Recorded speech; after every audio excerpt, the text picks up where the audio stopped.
vous sentez, Michel Néret? Écoutez, déjà, il est difficile de se réjouir d'un jugement de condamnation.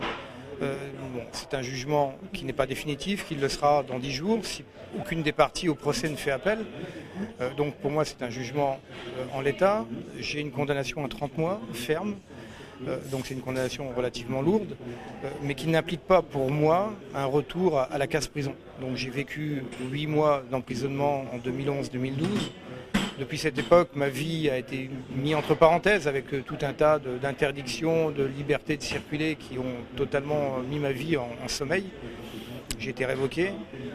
Donc je pense que ce jugement, pour moi, je le reçois comme une fin d'une parenthèse de vie qui m'a beaucoup perturbé. Vous n'envisagez pas de faire appel? Je n'aurais pas fait appel. Quel que soit le jugement prononcé, j'avais décidé avec mes avocats de ne pas faire appel parce que, encore une fois, pour moi, ce que je voulais, c'était mettre un terme à cette épreuve. Et faire appel, ça voulait dire encore 1 an d'interdiction, de liberté de circuler, de contraintes, d'attente, de doute. Je voulais vraiment en finir une bonne fois pour toutes. Vous dites que c'est la fin d'une épreuve de 5 ans de ma vie. Comment vous avez vécu cette épreuve? Comment on se sent?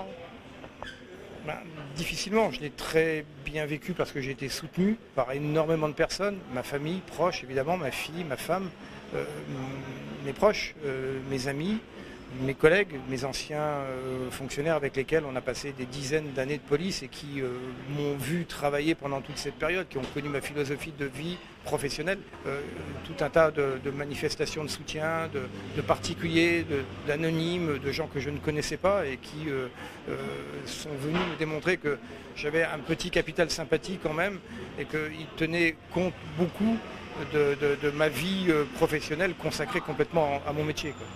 Est-ce que vous avez des regrets, s'il y avait quelque chose à refaire? C'est sûr que rétrospectivement, je regrette ces 6 derniers mois de ma vie professionnelle, parce que ces 6 mois ont détruit ma vie complète, ma réputation, mon honneur, toute l'image du policier que j'ai été pendant 30 ans. Je ne regrette pas ma vie de policier. Ce que j'ai fait, je l'ai fait avec passion. J'ai vécu des moments extraordinaires d'émotion, d'intensité avec mes collègues. Je ne regrette pas ma vie. Je regrette ces 6 derniers mois parce que je n'ai pas été suffisamment professionnel dans ce que j'ai fait. Et maintenant, qu'est-ce que vous envisagez pour l'avenir?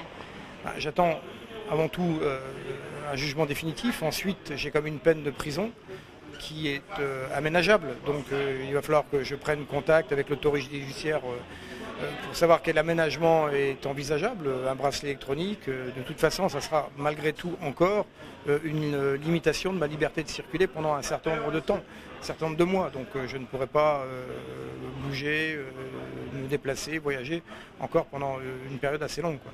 Et enfin, dernière question, est-ce que vous avez un message à adresser aux policiers aujourd'hui? Non, moi j'ai aimé mon métier par-dessus tout, je l'ai fait par passion, donc toutes les contraintes qui étaient les miennes, je les ai acceptées avec plaisir. Je sais qu'aujourd'hui les contraintes des fonctionnaires de police sont énormes, la tension, le terrorisme, voilà, c'est quelque chose qui est difficilement vivable, sauf si on a vraiment la passion chevillée à son corps. Et ce que j'aimerais, c'est que tous les policiers qui vivent ces moments difficiles le fassent avec cette passion et cet amour du métier qui est, je crois, le paramètre essentiel et qui est le paramètre le plus souvent rencontré chez les fonctionnaires de police.